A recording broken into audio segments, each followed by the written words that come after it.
दोस्तों, इस बात को तो आप भली भांति जानते हैं कि आज आप जिस जगह पर बैठे हैं वहां कभी डायनासोर का राज हुआ करता था।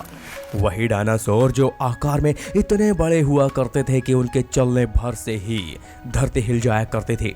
लेकिन बस एक दिन की घटना ने उन विशाल दानवों को पलक झपकते ही गायब कर दिया और आज इतने सालों बाद भी सिर्फ उनके अवशेष ही मिलते हैं।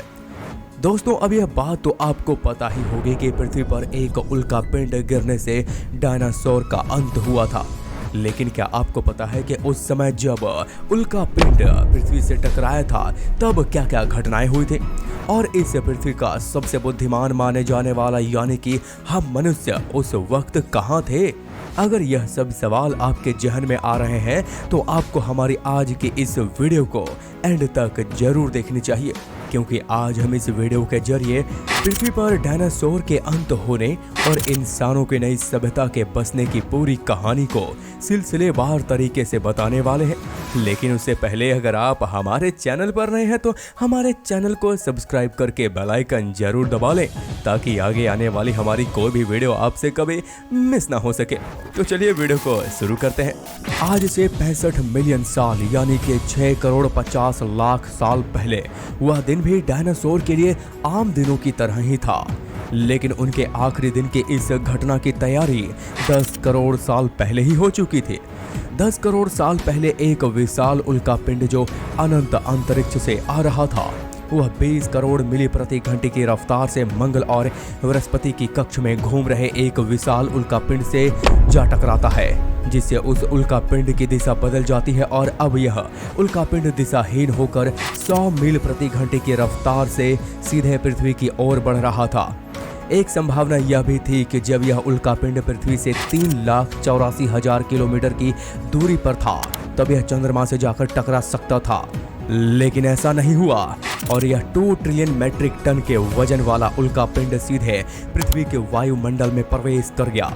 पृथ्वी के वायुमंडल में प्रवेश करते ही इस उल्का पिंड की रफ्तार अचानक 17,000 किलोमीटर प्रति घंटे तक पहुंच गई।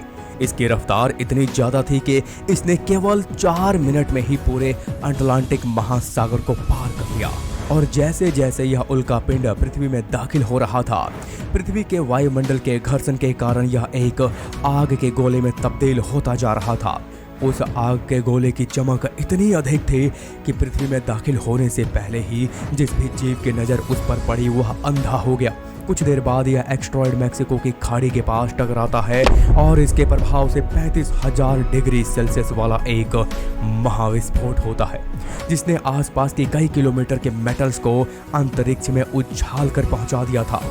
वह विस्फोट इतना भयानक था कि इसने समुद्र में 11.1 की तीव्रता का भूकंप ला दिया था।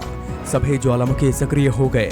सुनामी की लहरें और धूल के बादलों के साथ चारों ओर बस तबाही ही तबाही नजर आ रही थी। उड़ सकने वाले जीव जमीनी खतरे से तो बच गए, लेकिन वह आसमान से बरसती आग से नहीं बच पाए और अगले 90 मिनट बाद पृथ्वी का तापमान 200 डिग्री तक बढ़ गया और धूल के कारण पृथ्वी पर सूरज की धूप आ पाना भी संभव नहीं हो पा रहा था। इस भयावह घटना में पृथ्वी के 90% जीव पूरी तरह से विलुप्त हो गए। इनमें से 10% जो बचे थे वह अधिकांश मैमल्स यानी कि स्तनधारी जीव प्रजाति के थे। हम आपको बता दें कि डायनासोर के अंत के कारण ही इस पृथ्वी पर मानव जीवन संभव हो पाया है, क्योंकि डायनासोर के समय में मानवों के नामो निशान तक नहीं मिलते हैं। डायनासोर के अंत के बाद वही जीव जीवित रह पाए जिसका वजन 30 केजी से कम था, जिनमें से आगे चलकर स्तनधारी जीवों जैसे एप्स का विकास हुआ, जिनके विकास स्वरूप हम बने यानी कि मानव। आइए आपको बताते हैं पृथ्वी पर मानव जीवन की शुरुआत के बारे में। दोस्तों, वैज्ञानिकों का मानना है कि पृथ्वी पर मानव जनजाति की शुरुआत आज से 3.5 लाख साल पूर्व दक्षिण अफ्रीका के जंगलों से हुई थी और आज के आधुनिक मानव बनने के सफर में हमने कई सारे पड़ाव तय किए हैं। आइए उन सबको भी जानते हैं। पहला है पेरोलैपिथेकस। इंसान के पहले रूप को पेरोलैपिथेकस या पेरोला कहा जाता है। यह असल में बंदर की एक प्रजाति थी जो सिर्फ पेड़ों में रहा करती थी और फल फूल खाया करते थे। यह ज्यादातर समय पेड़ों पर ही लटक कर बिताते थे और कई बार यह 2 पेड़ों के सहारे अपने दोनों पैर पर भी खड़े हो जाते थे। इसलिए कुछ वैज्ञानिकों का मानना है कि 2 पैरों पर चलना इंसानों ने जमीन पर नहीं बल्कि पेड़ों पर सीखा था। दूसरे नंबर पर आता है ऑडोपिथेकस रैमिडस। वातावरण में बदलाव के कारण जब पेड़ सूखने लगते हैं तो पेरेला को खाने की कमी के चलते मजबूरन जमीन पर उतरना पड़ा और जमीन पर अपने पहले कदम रखने वाली इस जनजाति को ही ऑडोपिथेकस रैडिमिस कहा गया है। और इनके जमीन पर कदम रखने की वजह से ही हम इंसान आज चांद पर अपने कदम रख पाए हैं। 2 पैरों पर चलने वाली यह हमारी प्रजाति के पहले लोग थे और 2 पैरों से चलने के कारण अब यह ज्यादा दूर तक देख सकते थे। साथ ही इससे ऊर्जा भी बहुत कम खर्च होती थी, जिससे यह ऊर्जा दूसरे विकासों के काम में इस्तेमाल की जा सकती थी। चलिए अब जानते हैं होमो हैबिलिस के बारे में। आज से 23 लाख साल पहले हमारे पूर्वजों का दिमाग बहुत बड़ा हो चुका था और इस प्रजाति को ही होमो हैबिलिस कहा गया, जो पत्थर को एक हथियार की तरह इस्तेमाल करते थे। पत्थर के उपयोग से इनके हाथों ने कुशलता से काम करना सीख लिया था और अब यह आम जानवरों से अलग और डोमिनेटिंग जीव बन चुके थे। चौथे नंबर पर आते हैं होमो इरेक्टस। इस समय तक इनमें बुद्धि का विकास बहुत तेजी से होने लगा था और अब हमारे पूर्वज समूह में शिकार करना सीख चुके थे। इन्होंने ही आग की खोज की थी। आग की खोज आदि मानव की सबसे बड़ी खोज मानी जाती है, क्योंकि आग की खोज के बाद से आदि मानव ने मांस पकाकर खाना शुरू कर दिया था, जिससे अब खाना पचाने में भी कम ऊर्जा खपत होती थी। साथ में ही आग अंधेरे में रोशनी करती और जंगली जानवरों से आत्मरक्षा के लिए भी काम आती थी, जिससे धीरे धीरे आदि मानव ने परिवार और फिर कबीले में रहना शुरू कर दिया। और अब सबसे आखिर में आते हैं होमो सेपियंस। आज के आधुनिक मानव को ही होमो सेपियंस कहा जाता है।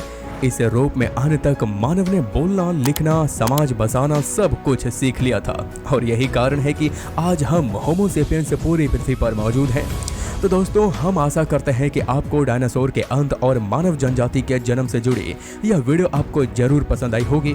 और अगर आप सच में आगे भी इसी तरह के इंफॉर्मेटिव कंटेंट देखना चाहते हैं तो हमारे इस वीडियो को लाइक करके चैनल को सब्सक्राइब करके बेल आइकन जरूर ऑन कर लें, क्योंकि हम इसी तरह की वीडियो आप तक लाते रहते हैं। तो चलिए मिलते हैं किसी और वीडियो के साथ, तब तक के लिए नमस्कार।